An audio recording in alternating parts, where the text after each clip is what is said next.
Hello students, welcome to today's class. So today we are going to cover remaining topics of chapter 4.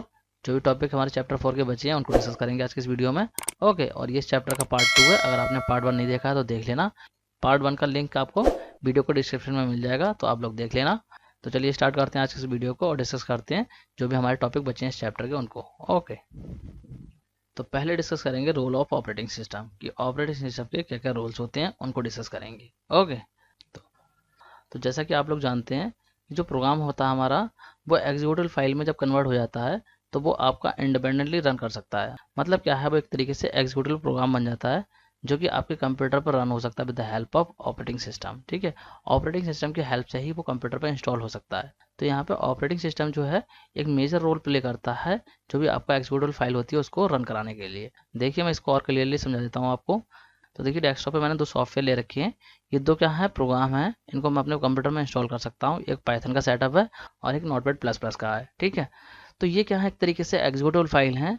इनको मैं install कर सकता हूँ computer में. ये भी प्रोग्रामिंग की हेल्प से बनाई गई हैं और इनको अब मैं इंस्टॉल कर सकता हूँ with the help of operating system. Okay, देखिए मैं इनकी प्रॉपर्टीज दिखा देता हूँ आपको कि किस तरीके से एग्जीक्यूटिव फाइल है. यहाँ पे जाता हूँ, मैं राइट क्लिक करता हूँ यहाँ पे और प्रॉपर्टीज में जाता हूँ. देखिए यहाँ पे लिखा हुआ है application.exe. मतलब क्या है, ये एग्जीक्यूटिव फाइल है. तो ये फाइल कंप्यूटर में इंस्टॉल हो सकती है. ठीक है, लेकिन इसको इंस्टॉल करने के लिए ज़रूरत होगी ऑपरेटिंग सिस्टम की, क्योंकि ऑपरेटिंग सिस्टम अगर नहीं होगा तो ये किस तरीके से इंस्टॉल हो पाएगी, नहीं हो पाएगी. ठीक है, ऑपरेटिंग सिस्टम ही इसको इंस्टॉल होने में हेल्प करता है. ओके, तो आई होप आप लोगों को एग्जीक्यूटिव फाइल का कॉन्सेप्ट समझ में आ गया होगा, किस तरीके से एग्जीक्यूटिव फाइल जो है वो इंडिपेंडेंटली इंस्टॉल हो सकती है, जिसमें कि हमारा जो ऑपरेटिंग सिस्टम है वो उसे हेल्प करता है इंस्टॉल होने में. ओके, तो चलिए अब डिस्कस कर लेते हैं ऑपरेटिंग सिस्टम के कुछ और फंक्शन को. तो operating system as a resource manager. ठीक है, ओएस लिख दिया मैंने शॉर्ट में. ओएस जहाँ भी लिखा हो समझ जाना ऑपरेटिंग सिस्टम की बात कर रहा हूँ मैं. ठीक है, तो ये एज अ रिसोर्स मैनेजर भी वर्क करता है. ठीक है, किस तरीके से करता है उसको समझ लेते हैं.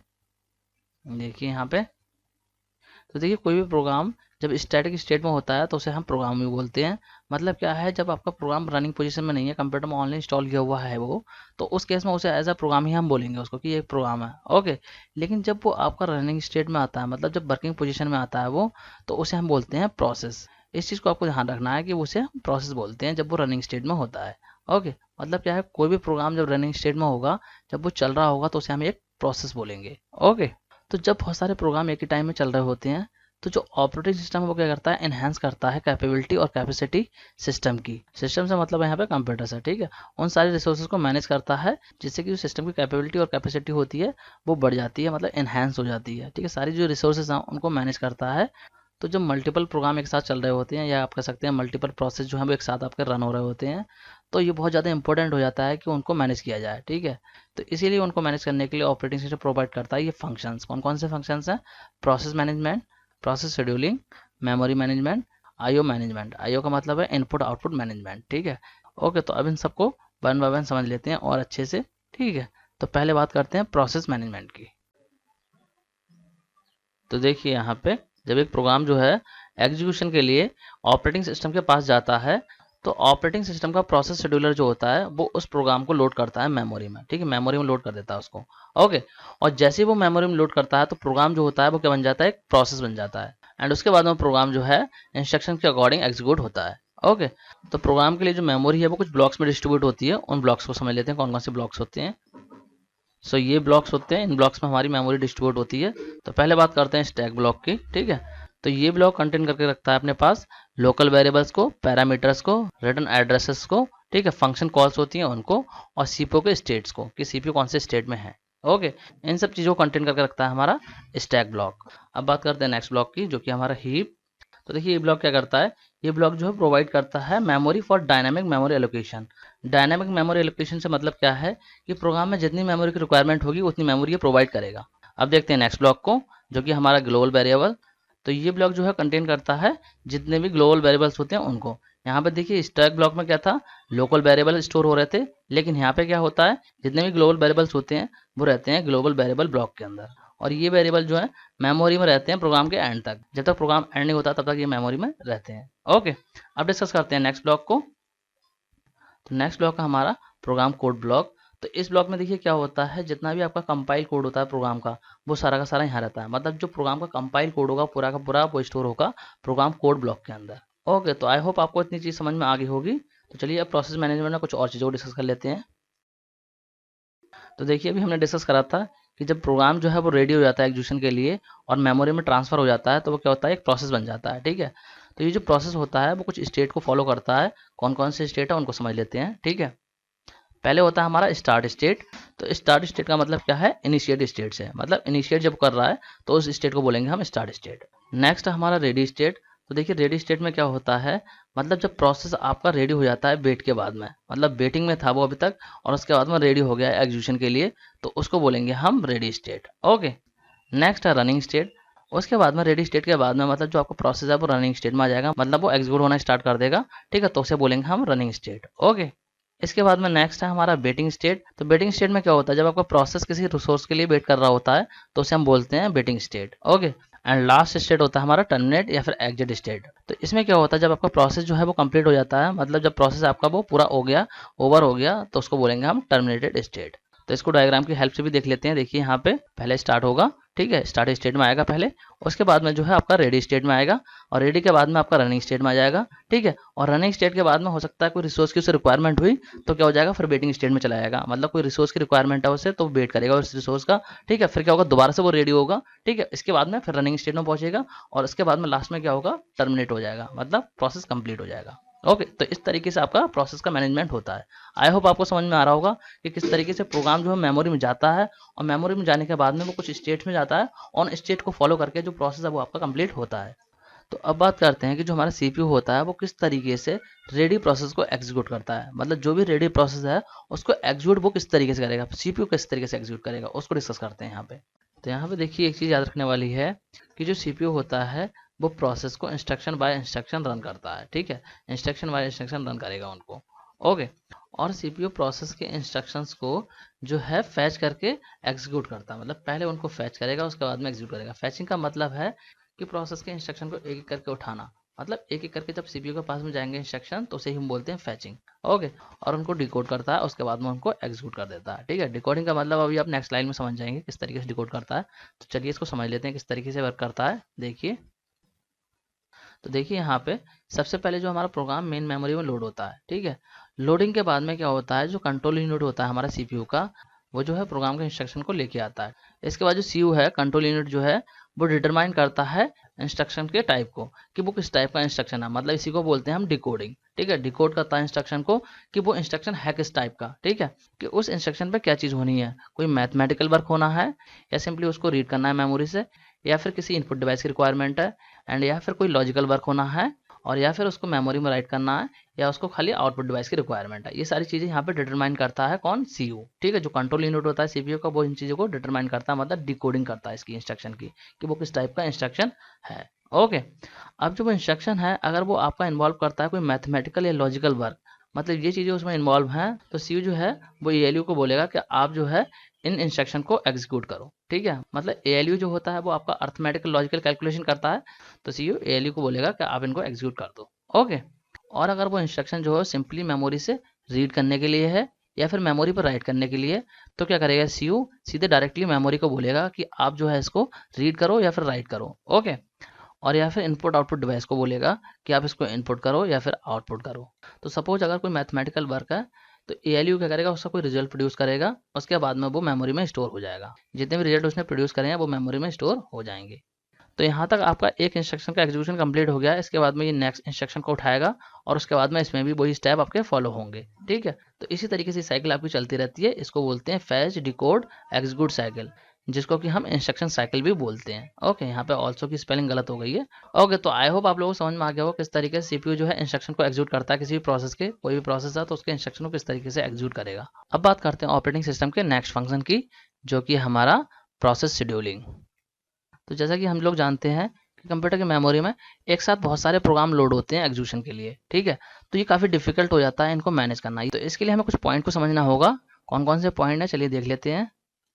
देखिए, जब बहुत सारे प्रोग्राम एक साथ लोड हो रहे हैं मेमोरी में, तो वहाँ पे ये कैसे पता चलेगा कि कौन सा प्रोसेस जो है वो सीपीयू का टाइम लेगा, मतलब कौन सा प्रोसेस जो है वो सीपीयू के पास जाएगा एग्जीक्यूट होने के लिए। ठीक है, और कौन सा प्रोसेस जो है वो वहाँ से सीपीयू के पास से डिलीट होगा, मतलब कौन सा प्रोसेस है डिलीट किया जाएगा वहाँ से।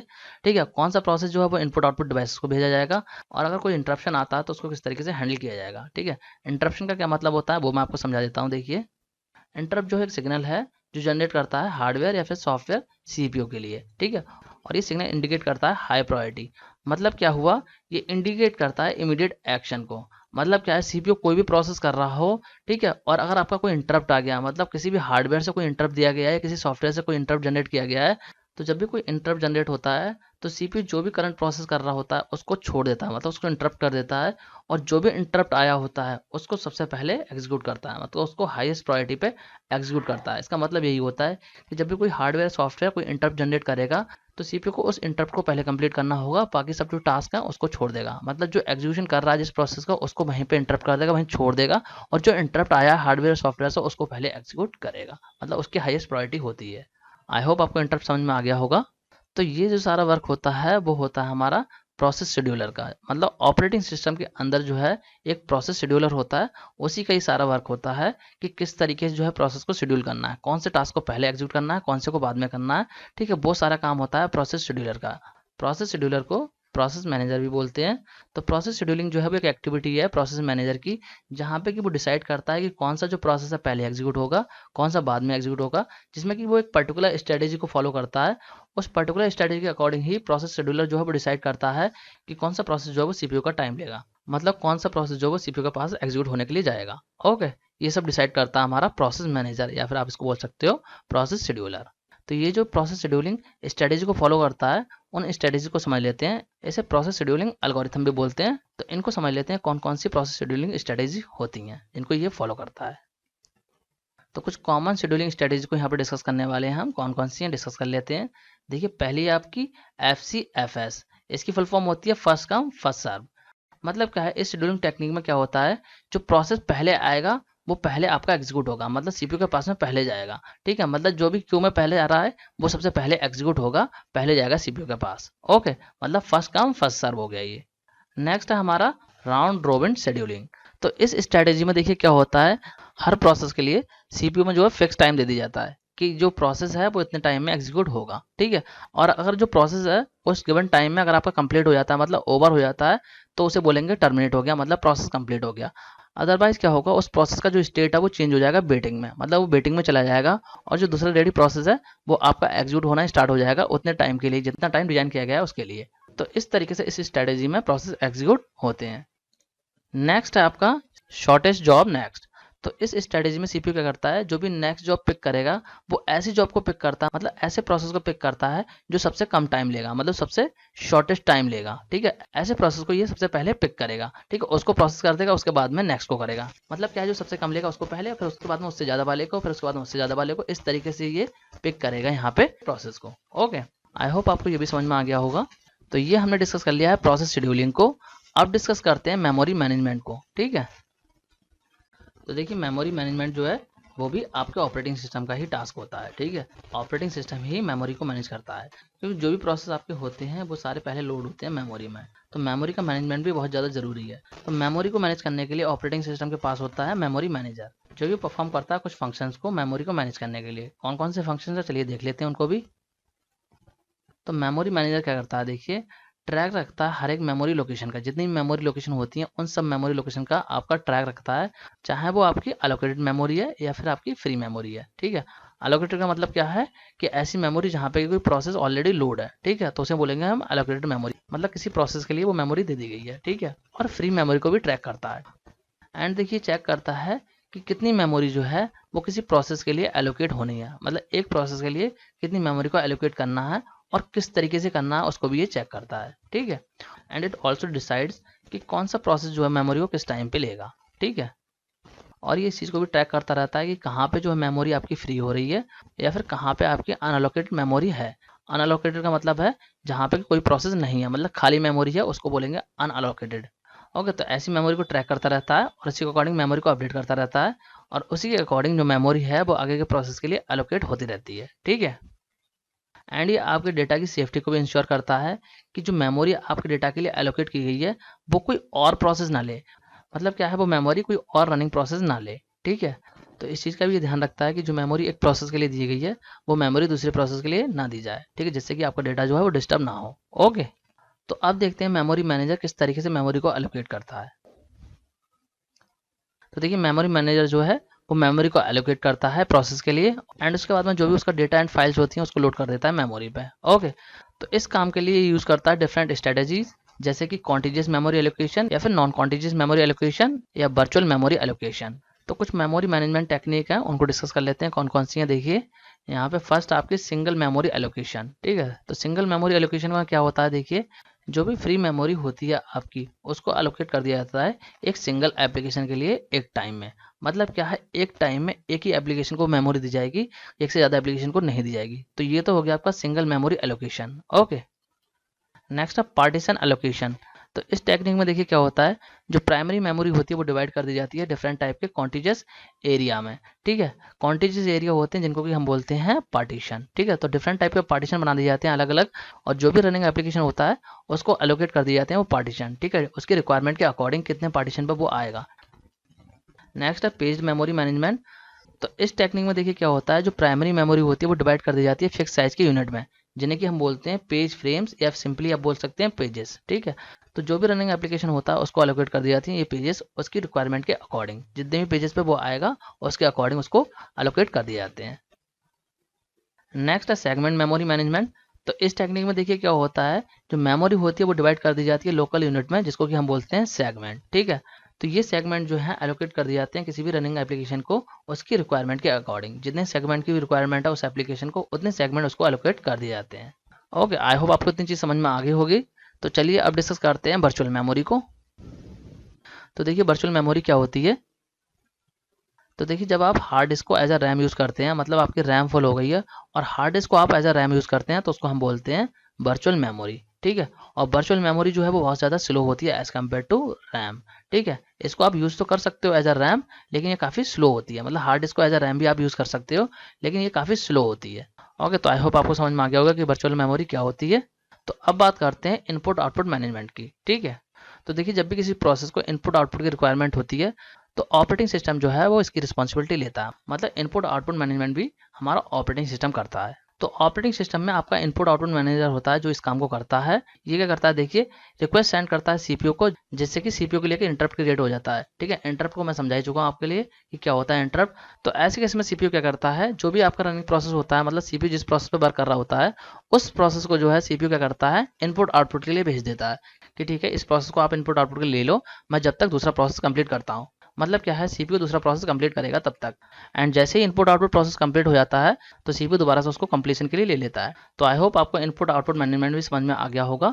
तो अब डिस्कस करते हैं यूजर इंटरफेस को। ओके, तो यूजर इंटरफेस क्या होता है, देखिए तो जिस तरीके से कंप्यूटर एंड यूजर आपस में कम्युनिकेट करते हैं उसे हम बोलते हैं यूजर इंटरफेस। मतलब जिस वे में भी यूजर और कंप्यूटर कम्युनिकेट करेंगे उसे हम यूजर इंटरफेस बोलेंगे। तो कौन कौन से टाइप के यूजर इंटरफेस होते हैं उसको भी देख लेते हैं।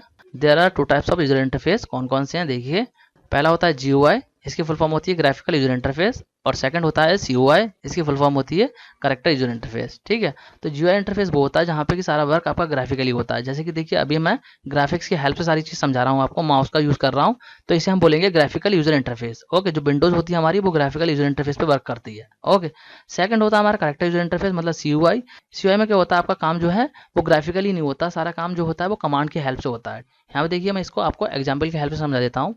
देखिए सपोज यहाँ डेस्कटॉप पर मुझे एक फोल्डर क्रिएट करना है, तो मैं किस तरीके से करूँगा, देखिए ये मेरा ग्राफिकल यूजर इंटरफेस है। तो यहाँ पे मैं राइट क्लिक करूँगा, ठीक है, न्यू पे क्लिक करूँगा और इसके बाद मैं फोल्डर पर क्लिक कर दूंगा। ठीक है, और उसका जो भी नेम देना है मैं नेम दे दूंगा। सपोज मैं देता हूँ उसका नेम न्यू। ठीक है, तो मेरा फोल्डर ही क्रिएट हो गया। तो ये तो हो गया ग्राफिकल यूजर इंटरफेस में। ठीक है, हमने राइट क्लिक करके माउस की हेल्प से इसको क्रिएट कर लिया। लेकिन यही काम अगर हम CUI में करेंगे तो हमें करना पड़ेगा कमांड की हेल्प से, जहाँ पे कोई भी ग्राफिक नहीं होगा। ओके, तो इसको समझाने के लिए मैं ओपन करता हूँ यहाँ पे कमांड प्रॉम्प्ट। देखिए ये रहा कमांड प्रॉम्प्ट, इसको ओपन करता हूँ। तो सपोज कि मैं यहाँ से एक फोल्डर क्रिएट करना चाहता हूँ डेस्कटॉप पे, तो इसके लिए मुझे क्या करना होगा, यहाँ पे कमांड टाइप करनी पड़ेगी। ये मेरा CUI मोड है, कमांड मोड है, जहाँ पे कि मुझे कमांड की हेल्प से सारा काम करना पड़ेगा। देखिए मैं करके दिखाता हूँ। इसके लिए सबसे पहले मुझे यहाँ पे एक कमांड टाइप करनी पड़ेगी। देखिए CD मतलब चेंज डायरेक्टरी, कि मुझे डायरेक्टरी को चेंज करना है। कहाँ जाना होगा मुझे, डेस्कटॉप पे। ठीक है, डेस्कटॉप। ठीक है, और एंटर करता हूँ। तो देखिए अब मैं डेस्कटॉप पे आ चुका हूँ। अब मुझे यहाँ पे फोल्डर बनाना है, तो मैं क्या करूँगा, यहाँ पे कमांड लिखूंगा MKDIR और मैं दे दूंगा यहाँ पे फोल्डर का नाम, जो भी फोल्डर मुझे बनाना है। सपोज मैं यहाँ दे देता हूँ क्लास 11। ठीक है, देखिए मैं आपको पहले वहाँ पर दिखा देता हूँ, क्लास 11 के नाम से कोई भी फोल्डर नहीं है यहाँ पे। चेक कीजिए आप, देखिए कोई भी फोल्डर यहाँ पे क्लास 11 के नाम से नहीं है। ठीक है, और जैसे ही मैं यहाँ पे एंटर प्रेस करूँगा तो वहाँ पे फोल्डर बन जाएगा। देखिए एंटर करता हूँ तो यहाँ पे चेक करते हैं, देखिए यहाँ पे फोल्डर क्रिएट हो गया होगा क्लास 11 के नाम से, ये देखिए ये आ गया हमारे पास। ठीक है, ठीक है। तो देखिए आपको समझ में आया होगा CUI मोड और GUI मोड में डिफरेंस क्या है। CUI मोड में हमने क्या करा, कमांड की हेल्प से क्रिएट करा, और GUI मोड में हमने क्या करा, ग्राफिकली करा वो काम। ठीक है, यहाँ पे क्या है, ग्राफिक्स की हेल्प से हमने वो काम कर लिया, राइट क्लिक करके हमें कमांड टाइप करने की जरूरत नहीं पड़ी, लेकिन CUI मोड में कमांड टाइप करने की जरूरत पड़ रही है। ओके, तो यही होता है हमारे GUI and CUI mode. Okay, तो आई होप आपको यूजर इंटरफेस समझ में आ गया होगा। तो अब हम डिस्कस करेंगे क्लाउड कंप्यूटिंग को। तो देखिए क्लाउड कंप्यूटिंग जो है वो दो वर्ड से मिलकर बना है, क्लाउड एंड कंप्यूटिंग। ठीक है, जहाँ पे क्लाउड का मतलब होता है इंटरनेट। ठीक है, तो सिंपली कह सकते हैं इंटरनेट बेस्ड जो कंप्यूटिंग होती है वो हमारी क्लाउड कंप्यूटिंग होती है, जहाँ पे कि shared resources, software and information provide की जाती है कंप्यूटर एंड अदर डिवाइसेस को ऑन डिमांड। ऑन डिमांड का क्या मतलब है, जब भी आपको रिक्वायरमेंट होगी तभी आप एक्सेस करोगे, क्योंकि ये सर्विस जो है डायरेक्टली आपके कंप्यूटर में इंस्टॉल नहीं होंगी, आप इंटरनेट की हेल्प से इनको एक्सेस करेंगे। जब भी आपको रिक्वायरमेंट होगी तभी आप एक्सेस करेंगे। ठीक है, और ये सर्विसेज जो है वो फ्री भी हो सकती हैं, पेड भी हो सकती हैं। तो क्लाउड कंप्यूटिंग जो है वो डिलीवरी ऑफ कंप्यूटिंग सर्विसेज है फ्रॉम अ रिमोट लोकेशन। मतलब क्या है, किसी रिमोट लोकेशन पर आपका जो सर्वर होगा वो रखा हुआ होगा, सारी सर्विसेज वहाँ पे होंगी, मतलब कि सॉफ्टवेयर होगा वहाँ पे इंस्टॉल्ड होगा, और आप उसको एक्सेस कर पाओगे इंटरनेट की हेल्प से। तो उसको बोलते हैं हम क्लाउड कंप्यूटिंग। जैसे कि एग्जांपल में देखें तो हम ऑनलाइन बहुत सारे गेम होते हैं जिनको कि हम खेलते हैं, तो वो गेम जो है वो हमें अपने मोबाइल या कंप्यूटर में इंस्टॉल करने की जरूरत नहीं पड़ती है, वो हम डायरेक्टली प्ले कर लेते हैं with the help of internet. तो वो जो गेम होते हैं वो एक्चुअली में किसी सर्वर या किसी कंप्यूटर पर इंस्टोर होते हैं, वहाँ से हम एक्सेस करते हैं। तो ऐसी ही सर्विसेज को जब हम इंटरनेट की हेल्प से एक्सेस करते हैं तो उसे बोलते हैं क्लाउड कंप्यूटिंग। जैसे कि अगर स्टोरेज का एग्जांपल लें हम, तो गूगल ड्राइव है, गूगल ड्राइव पे क्या करते हैं, हम अपना डेटा स्टोर करते हैं, या गूगल फोटोज़ को ले लीजिए आप, गूगल फोटोज़ पे हम अपने फोटोग्राफ को अपलोड करते हैं, तो वो हमारे मोबाइल फ़ोन या हमारे कंप्यूटर पर सेव ना होकर के किसी सर्वर पर स्टोर होते हैं। मतलब कि गूगल का एक सर्वर होगा जहाँ पे कि वो स्टोर होंगे। तो इस टाइप की सर्विसेज जो होती हैं वो आती हैं क्लाउड कंप्यूटिंग में। आई होप आप लोगों को क्लाउड कंप्यूटिंग का कॉन्सेप्ट समझ में आ रहा होगा। तो चलिए अब डिस्कस कर लेते हैं क्लाउड सर्विसेज को।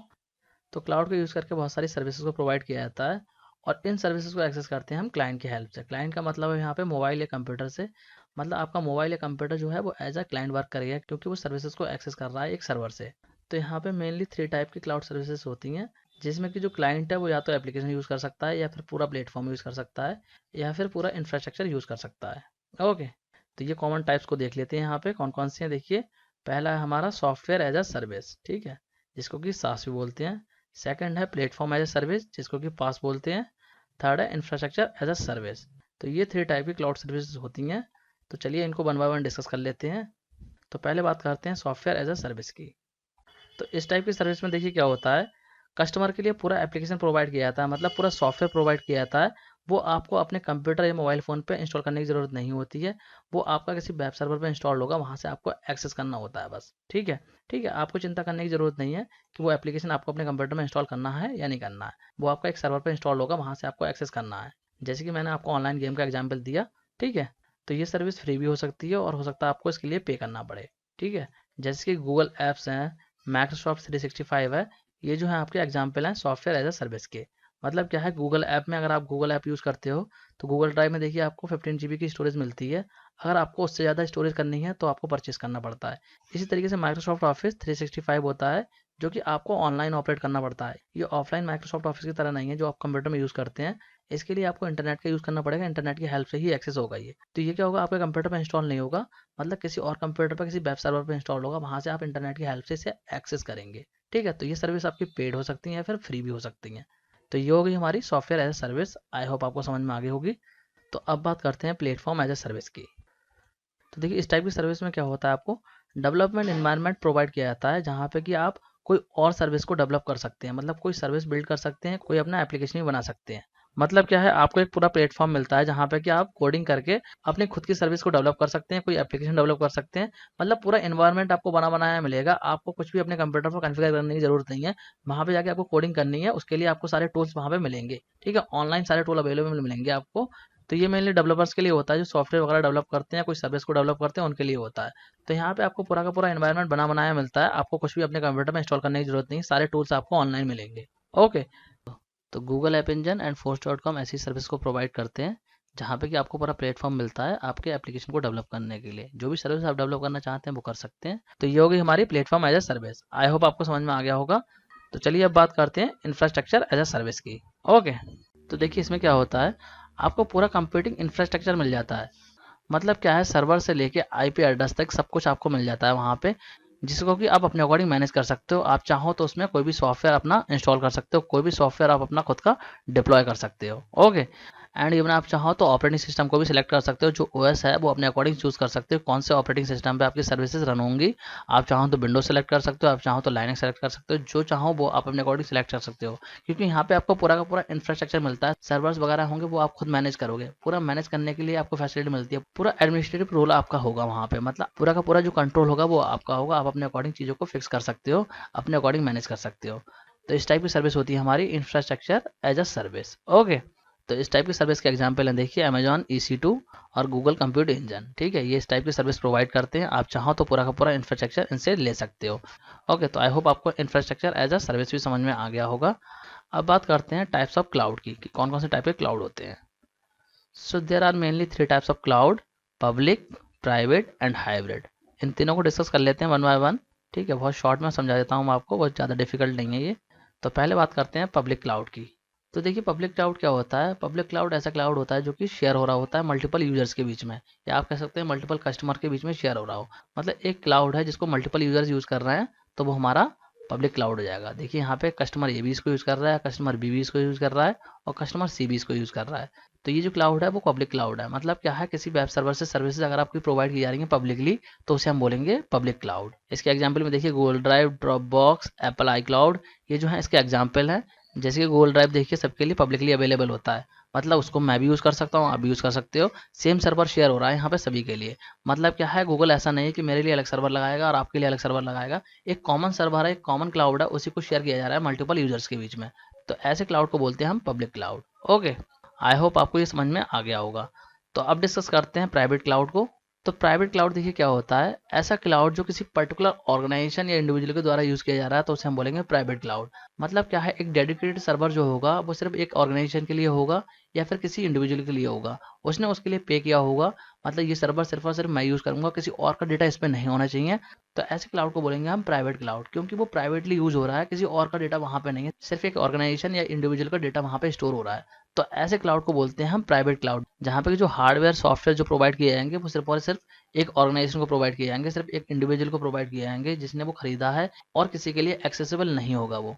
और इसमें सिक्योरिटी रहती है, मतलब कोई और इसको एक्सेस नहीं कर सकता, एक पर्टिकुलर ऑर्गेनाइजेशन होगी वही इसको एक्सेस कर पाएगी जिसके लिए क्लाउड बनाया गया है। ओके, तो आई होप आपको प्राइवेट क्लाउड भी समझ में आ गया होगा। तो चलिए अब बात करते हैं हाइब्रिड क्लाउड की। तो देखिए हाइब्रिड क्लाउड क्या होता है, ये कॉम्बिनेशन होता है प्राइवेट एंड पब्लिक दोनों ही टाइप के क्लाउड का।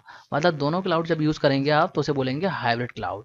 ठीक है, मतलब क्या है, देखिए यहाँ पे एक ऑर्गेनाइजेशन है जो प्राइवेट क्लाउड भी यूज़ कर रही है और पब्लिक क्लाउड भी यूज़ कर रही है अपने रिक्वायरमेंट के अकॉर्डिंग। जहाँ पे कि इस कंपनी को लग रहा है कि बहुत ज़्यादा इंपॉर्टेंट डेटा है, बहुत सेंसिटिव डेटा है, वो उसके लिए यूज़ कर रही है प्राइवेट क्लाउड, जहाँ पे कि इसको कोई एक्सेस नहीं कर पाएगा। लेकिन कुछ नॉर्मल डेटा है जो चाहती है सबके साथ में पब्लिकली शेयर करना, उसके लिए यूज़ कर रही है पब्लिक क्लाउड। तो रिक्वायरमेंट के अकॉर्डिंग जब दोनों क्लाउड को यूज़ करते हैं तो हम बोलते हैं उससे हाइब्रिड क्लाउड। मतलब combination of private and public cloud is known as hybrid cloud. Okay, I hope आपको समझ में आ गया होगा। तो चलिए अब डिस्कस करते हैं ब्लॉकचेन टेक्नोलॉजी को। तो देखिए ब्लॉकचेन टेक्नोलॉजी क्या होती है। अगर सिंपल टर्म में बात करें तो ब्लॉकचेन टेक्नोलॉजी को हम इस तरीके से डिस्क्राइब कर सकते हैं कि ये जो है डेटा स्ट्रक्चर है जो कि होल्ड करता है ट्रांजैक्शनल रिकॉर्ड, और साथ ही इंश्योर करता है सिक्योरिटी, ट्रांसपेरेंसी एंड डिसेंट्रलाइजेशन। तो आप इसको इस तरीके से भी ले सकते हो कि ये जो है चैन है या फिर रिकॉर्ड है जो स्टोर होते हैं आपके ब्लॉक की फॉर्म में, एंड जिस पे कि किसी पर्टिकुलर पर्सन का कंट्रोल नहीं होता, मतलब पर्टिकुलर पर्सन की अथॉरिटी नहीं होती है। कुछ है आप लोगों को समझ में? अगर नहीं आ रहा है अभी समझ में तो मैं इसको देखिए एग्जाम्पल की हेल्प से समझाता हूँ आपको। तो देखिए दो पीपल हैं ये सपोज कि कोई बिजनेस स्टार्ट करना चाहते हैं। सपोज कि इनका नाम मैं देता हूँ राम एंड श्याम। ठीक है, ये राम एंड श्याम दो लोग हैं। ठीक है, ये चाहते हैं बिजनेस को स्टार्ट करना। तो इन्होंने एक बिजनेस स्टार्ट किया है, और धीरे धीरे जो इनका बिजनेस ग्रो होने लगा, मतलब इनका बिजनेस बड़ा हो गया काफ़ी। ठीक है, तो काफ़ी सारे पीपल इनके बिजनेस में ऐड हो गए, मतलब क्या है, इनके काफ़ी सारे क्लाइंट बन गए। ठीक है, इस तरीके से इनके काफ़ी सारे क्लाइंट ऐड हो गए यहाँ पे बिजनेस में। तो इनका बिजनेस काफ़ी अच्छे से चल रहा था, और ये अपने बिजनेस का सारा ट्रांजेक्शन एक बैंक में करते थे। सपोज कि ABC बैंक है यहाँ पे, पूरा ट्रांजेक्शन इस बैंक में होता था। ठीक है, एक बैंक का सपोज मान लेते हैं कि इसको ABC बैंक है ये। ठीक है, इस बैंक पे इनके पूरे बिजनेस का ट्रांजेक्शन होता था। लेकिन एक दिन क्या होता है, इनके जो क्लाइंट है इनमें से एक इनको धोखा दे देता है, मतलब चीटिंग कर लेता है इनके साथ में, और जो बैंक है उससे सारा पैसा निकाल लेता है। मतलब बैंक से पूरा का पूरा पैसा ये निकाल लेता है, मतलब ट्रांजेक्शन कर लेता है। ठीक है, काफ़ी सारा पैसा निकाल लेता है, पूरा नहीं निकालता, तो काफ़ी सारा पैसा निकाल लेता है, जिससे कि इन्हें बिजनेस में काफ़ी सारा लॉस होता है। तो इस चीज़ से दोनों काफ़ी डिमोटिवेट हो जाते हैं, इन्हें बिजनेस में काफ़ी लॉस होता है। ठीक है, काफ़ी सारे डिमोटिवेट हो जाते हैं और ये बिजनेस को बंद कर देते हैं। लेकिन एक दिन इनके माइंड में आइडिया आता है कि दोबारा से बिजनेस को स्टार्ट किया जाए। मतलब दोनों डिस्कस करते हैं कि दोबारा से बिजनेस को स्टार्ट करते हैं, ठीक है। और इस बार ये नया प्लान बनाते हैं बिजनेस को स्टार्ट करने के लिए। और इस बार ये क्या प्लान बनाते हैं, ये बोलते हैं कि जो भी ट्रांजेक्शन होगा वो सभी लोगों में शेयर किया जाएगा। मतलब शेयरिंग का मतलब है जो भी ट्रांजेक्शन होगा उसकी इन्फॉर्मेशन है वो सभी यूजर को दी जाएगी। मतलब जितने लोग भी उसमें ऐड होंगे, मतलब जितने पीपल भी होंगे, जितने क्लाइंट होंगे, सबके बीच में वो इन्फॉर्मेशन शेयर होगी। मतलब एक ब्लॉक ऑफ चेन बन जाएगी, सभी के साथ में चेन रहेगी कि जो इन्फॉर्मेशन होगी वो सभी के साथ में शेयर होगी। और क्या होगा, सभी यूजर्स को ऑथराइज करना होगा सिग्नेचर से, अपने डिजिटल सिग्नेचर से उसको ऑथराइज करना होगा। ये ट्रांजेक्शन ठीक है तब तो वो ट्रांजेक्शन होगा, अगर कोई भी उसको डिक्लाइन कर देता है वो ट्रांजेक्शन नहीं होगा। मतलब क्या है, सभी की अथॉरिटी यहाँ पे जरूरी है कोई भी ट्रांजेक्शन करने के लिए। ये इस तरीके से इनका प्लान बना लेते हैं।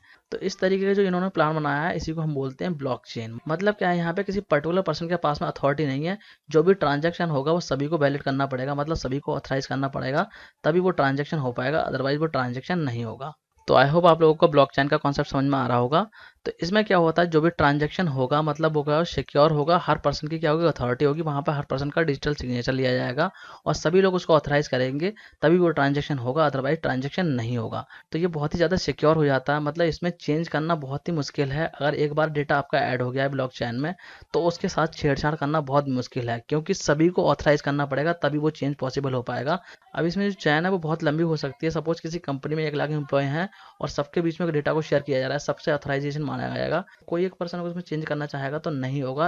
वो 1 लाख पीपल से वहां पर ऑथराइजेशन होना जरूरी है। तो बहुत ही ज्यादा सिक्योर होता है। जैसे कि आपका बिटकॉइन होता है, क्रिप्टो करेंसी जो होती है वो इसी का एग्जाम्पल होती है ब्लॉकचेन टेक्नोलॉजी का। उसमें ब्लॉकचेन टेक्नोलॉजी यूज होती है, बहुत ही ज्यादा सिक्योर होती है, कोई भी उसको चेंज नहीं कर सकता। मतलब जो पीपल है जिनके बीच में वो डेटा शेयर किया जा रहा है सिर्फ वो सब उसको ऑथराइज करेंगे तभी उसमें चेंजेस पॉसिबल हो पाएंगे, अदरवाइज चेंजेस पॉसिबल नहीं है, ठीक है।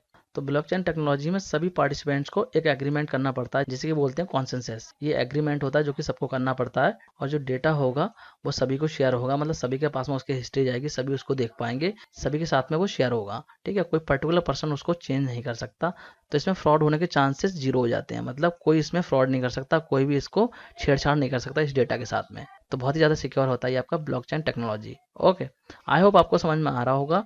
तो बिटकॉइन जो होते हैं आपके वो इसी का एग्जाम्पल है। बिटकॉइन में यही होता है, आपका क्रिप्टो करेंसी जो होती है उसमें ब्लॉकचेन टेक्नोलॉजी यूज होती है। ओके, तो आई होप आप लोगों को ब्लॉकचेन टेक्नोलॉजी भी समझ में आ गया होगा। अगर आप लोगों को कोई डाउट रह जाए तो आप लोग कमेंट कर देना, मैं आपका डाउट क्लियर कर दूंगा। तो स्टूडेंट, अब आपका ये चैप्टर फिनिश हो चुका है। इस चैप्टर के जितने भी टॉपिक थे वो मैंने आपको एक्सप्लेन कर दिए हैं। अगर आपका डाउट रहता है किसी भी टॉपिक के रिगार्डिंग तो आप लोग कमेंट करके बता देना, मैं आपका डाउट क्लियर कर दूंगा। तो स्टूडेंट, आज के इस वीडियो में इतना ही। नेक्स्ट वीडियो में हम नेक्स्ट चैप्टर को स्टार्ट करेंगे जो कि होगा हमारा chapter number 5। So student, that's it for this video. Thanks for watching.